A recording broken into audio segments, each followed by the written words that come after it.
ঐতিহাসিক জেল হত্যা দিবস আজ ১৯৭৫ সালের এই দিনে ঢাকা কেন্দ্রীয় কারাগারে জাতীয় চার নেতা সৈয়দ নজরুল ইসলাম, তাজউদ্দিন আহমেদ, ক্যাপ্টেন মনসুর আলী ও AHM কামরুজ্জামানকে নির্মমভাবে গুলি করে হত্যা করে ঘাতকরা।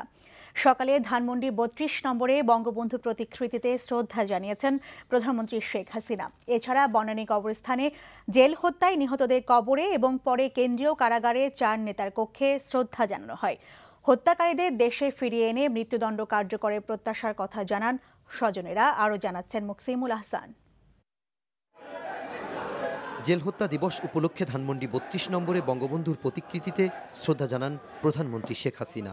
দলীয় সভাপতি হিসেবেও আওয়ামী লীগের কেন্দ্রীয় নেতাদের সাথে নিয়ে বঙ্গবন্ধুর প্রতি সম্মান জানান তিনি। জাতীয় চার নেতার পরিবারের সদস্যরা এ সময় প্রধানমন্ত্রীর সাথে ছিলেন। পরে বনানী কবরস্থানে সৈয়দ নজরুল ইসলাম, তাজউদ্দিন আহমেদ, ক্যাপ্টেন মনসুর আলীর সমাধিতে শ্রদ্ধা জানান পরিবারের সদস্যরা। আওয়ামী লীগের কেন্দ্রীয় নেতাদের পাশাপাশি শ্রদ্ধা জানাতে আসেন সহযোগী ও সমর্থক সংগঠনের নেতাকর্মীরা। এই হত্যাকাণ্ডের বিচারের মধ্য দিয়ে আমাদের যে লক্ষ্য ছিল সেই খুনিদের বিচার সমর্থ করে সেটা করতে পেরেছি। পলাতক আসামিদেরকে ইনশাল্লাহ ফিরিয়ে এনে সেই দণ্ড কার্যকরের মধ্য দিয়ে আমাদের প্রতিটি মানুষের আকাঙ্ক্ষা পূরণ হবে।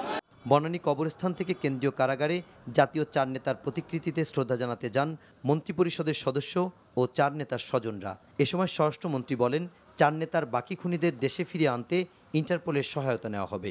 অনেক দেশের সঙ্গে আমাদের সেই আইনটি নেই, ফিরিয়ে আনার আইনটি নেই, সেই জন্যই আমাদের অনেক জায়গায় অসুবিধা হচ্ছে।